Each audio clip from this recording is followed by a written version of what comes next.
Assalamualaikum warahmatullahi wabarakatuh. Selamat pagi, Bapak dan Ibu pimpinan. Terima kasih atas kesempatan yang diberikan kepada saya untuk mempresentasikan sebuah konsep program yang telah saya kembangkan. Nah, perkenalkan, nama saya Anmral Nur Alex Putra. Pada kesempatan ini, saya ingin menawarkan sebuah program original YouTube yang saya beri judul Sehat Itu Dekat. Nah, program ini lahir dari sebuah pertanyaan sederhana. Bagaimana jika informasi kesehatan tidak lagi terasa seperti ceramah, tetapi justru menjadi tontonan yang menarik, mudah dipahami, dan membuat penonton ingin kembali menonton episode berikutnya. Nah, melalui presentasi ini, saya akan menjelaskan mengapa program ini memiliki peluang untuk berkembang menjadi konten digital yang relevan, memiliki nilai edukasi sekaligus berpotensi menjangkau audiens yang luas. Bapak dan Ibu, saat ini YouTube telah menjadi salah satu tempat utama masyarakat mencari informasi. Nah, mulai dari belajar, mencari hiburan, hingga memperoleh informasi kesehatan. Namun, di tengah banyaknya konten yang beredar, kita juga menghadapi tantangan besar.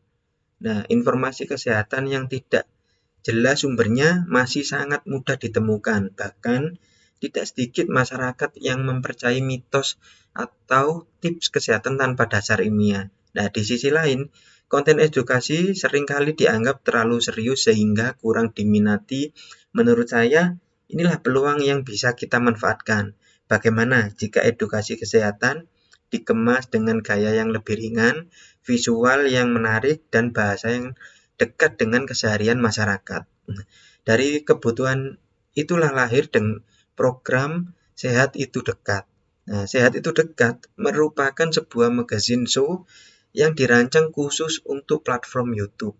Nah, setiap episode berdurasi sekitar 20 hingga 25 menit dan mengangkat satu tema kesehatan yang sedang dekat dengan kesehatan masyarakat atau kehidupan masyarakat. Nah, misal tentang kesehatan mental, pola makan, olahraga, kualitas tidur, hingga cara mengenai informasi kesehatan yang benar di media sosial. Nah, yang membedakan program ini adalah menyampaikannya.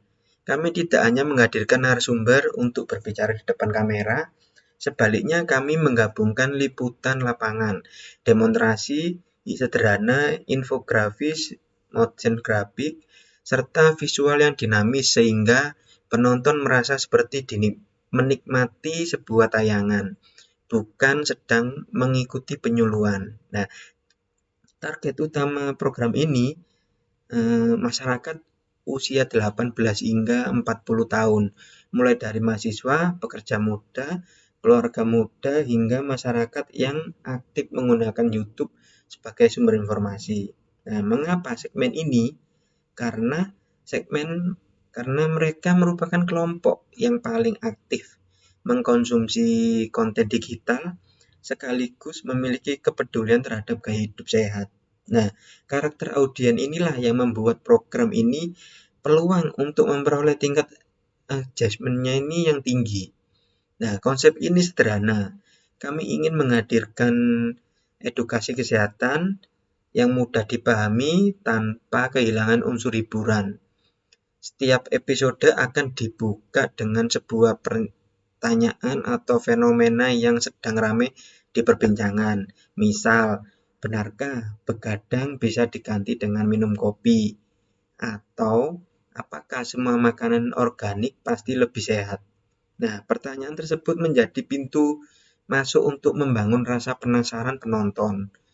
Nah, selanjutnya, host akan mengajak penonton menemukan jawabannya bersama narasumber yang kompeten. Nah, struktur acara dibagi menjadi 6 segmen, diawali opening dan hook, dilanjut fakta atau mitos, kemudian masuk ke pembahasan utama bersama narasumber. Nah, kemudian demonstrasi sederhana, dilanjut tips praktis yang dapat langsung diterapkan penonton, dan dikutip dengan kesimpulan serta ajakan kepada audiens untuk menerapkan kebiasaan hidup sehat. Nah, di era digital, satu konten tidak cukup, hanya dipublikasikan satu kali. Nah, karena itu kami menerapkan strategi multi-platform.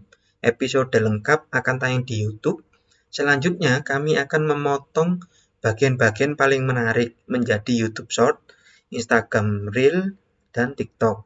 Nah, strategi ini membuat episode mampu menghasilkan banyak konten turunan yang dapat memperluas jangkauan sekaligus mengarahkan audiens menuju video utama. Nah, dari sisi produksi, estimasi anggaran berada pada kisaran 3 juta rupiah per episode. Biaya tersebut mencakup seluruh kebutuhan utama mulai dari praproduksi, proses pengambilan gambar, editing, motion graphic, promosi digital, hingga desain thumbnail.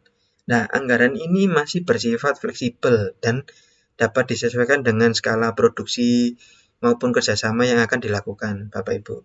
Nah, selain memiliki nilai edukasi, program ini juga memiliki peluang monetisasi yang cukup besar. Kami melihat potensi kerjasama dengan rumah sakit, klinik, BPJS Kesehatan, perusahaan makanan sehat, aplikasi kesehatan, maupun institusi pendidikan. Nah, kolaborasi tersebut dapat dikembangkan dalam bentuk branded content, produk placement, atau kampanye sosial yang tetap selaras dengan nilai program. Nah, Bapak dan Ibu, disinilah letak kekuatan program ini. Program sehat itu dekat, tidak menjual informasi kesehatan semata. Yang kami jual adalah pengalaman penonton. Penonton diajak memahami isu kesehatan melalui cerita, visual, demonstrasi, dan interaksi yang terasa dekat dengan kehidupan mereka. Nah, dengan pendekatan tersebut, program ini memiliki peluang untuk meningkatkan watch time, engagement, serta membangun loyalitas audiens dalam jangka panjang. Nah, jadi Bapak Ibu yang saya hormati, kami percaya bahwa masyarakat saat ini tidak hanya membutuhkan hiburan, tetapi juga membutuhkan konten yang memberikan manfaat nyata. Melalui program Sehat Itu Dekat, kami ingin menghadirkan program yang mampu menjawab kebutuhan tersebut dengan penyajian yang modern, informatif, dan relevan dengan kebiasaan konsumsi media digital saat ini. Nah, program ini tidak hanya memiliki nilai edukasi, tetapi juga peluang untuk berkembang secara komersial melalui strategi distribusi multiplatform, kolaborasi dengan berbagai mitra, serta potensi monetisasi di YouTube. Kami yakin program Sehat Itu Dekat dapat menjadi salah satu program yang memperkuat citra perusahaan sebagai media yang menghadirkan konten berkualitas sekaligus berdampak positif bagi masyarakat. Terima kasih atas perhatian Bapak dan Ibu. Saya dengan senang hati siap menjawab pertanyaan maupun menerima masukan terkait presentasi program saya ini. Terima kasih.